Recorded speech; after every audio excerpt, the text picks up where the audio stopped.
حضرت عیسیٰ پاک علی نبینا علیہ السلام کا قبرستان سے گزر ہوا۔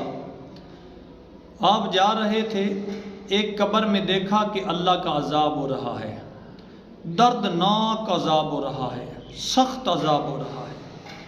آپ چند قدم آگے گئے، رفع حاجت کے بعد جب واپس تشریف لے کر آئے، اسی قبر میں دیکھا اللہ کی رحمتوں کا نزول ہو رہا ہے، اللہ کی رحمتوں کی بارش ہو رہی ہے۔ اللہ کی بارگاہ میں عرض کی، مالک و مولا، تو نے اس پر کتنا کرم کیا ہے کہ تھوڑی دیر پہلے دردناک عذاب تھا، اب تیری رحمتوں کا نزول ہو رہا ہے، تیری رحمتوں کی بارش ہو رہی ہے۔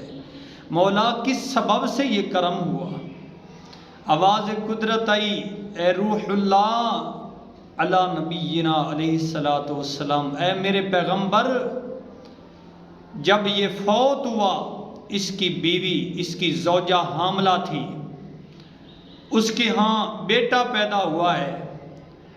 جب تھوڑا سا بڑا ہوا بچہ، اس کے گھر والی، اس بچے کی ماں اسے استاد محترم کے پاس لے کر گئی ہے۔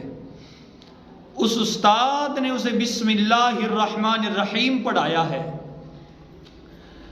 اللہ کریم نے ارشاد فرمایا، اے میرے پیغمبر، اس کا چھوٹا سا بچہ زمین پر رہ کر مجھے رحمان کہے، مجھے رحیم کہے، میں اس کو قبر میں عذاب دوں، مجھے حیات دی ہے۔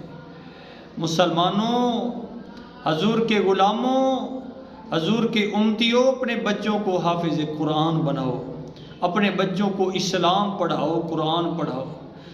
آپ فوت ہو جائیں، اللہ نہ کرے آپ کو قبر میں عذاب ہو جائے، عذاب ہو رہا ہو تو آپ کا بچہ آپ کی قبر پر رہے اور پڑھے، طٰہٰ ما انزلنا علیک القرآن لتشقیٰ، یاسین والقرآن الحکیم۔